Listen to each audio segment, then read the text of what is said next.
The Sierra Club is one of the biggest obstacles to reducing CO2 emissions. Many left-wing progressives would think that's nuts, but look at some of their actions. They sued to try and stop NextDecade from building its liquefied natural gas export terminal in Houston on the dubious grounds that the environmental impact statement didn't consider the altered view for communities living near the Houston Ship Channel, which, by the way, is already full of energy infrastructure. The developing world desperately needs more natural gas so it can burn less coal. This would lower CO2 emissions because gas generates half as much as coal per unit of energy. The Sierra Club is opposed to nuclear power, even though it produces fewer fatalities per unit of energy than any other source of energy. The US Navy has almost 100 vessels, submarines and aircraft carriers that are nuclear powered. They've never reported a problem.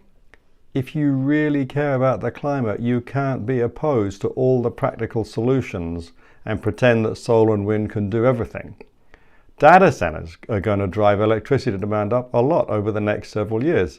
This is good for natural gas because it produces the kind of reliable 24/7 energy they need. But if we don't add nuclear power, it'll slow down the decommissioning of coal-burning power plants. The Sierra Club, with its obstructionist approach, is blocking progress to reduce the carbon footprint of the power sector. Fortunately, there are many who see how misguided this approach is. Microsoft recently announced an agreement with Constellation Energy to restart one of the reactors at 3 Mile Island in Pennsylvania.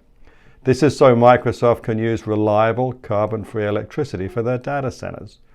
Google has agreed with startup Kairos Power to buy electricity from 7 small reactors they're planning to build over the next 5 to 10 years.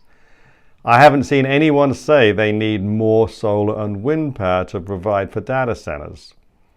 The 2 hurricanes that hit Florida in recent weeks are blamed in part on a warming planet. It's true that the Gulf of Mexico is warmer than normal for this time of year. It's less clear why, but it could be rising CO2 levels. How ironic that tornadoes caused by Hurricane Milton destroyed a solar farm in central Florida. Give me natural gas power any day, phase out coal, use much more nuclear, and free me from depending on intermittent, weather-dependent energy. The Sierra Club represents everything that's wrong-headed about climate extremists.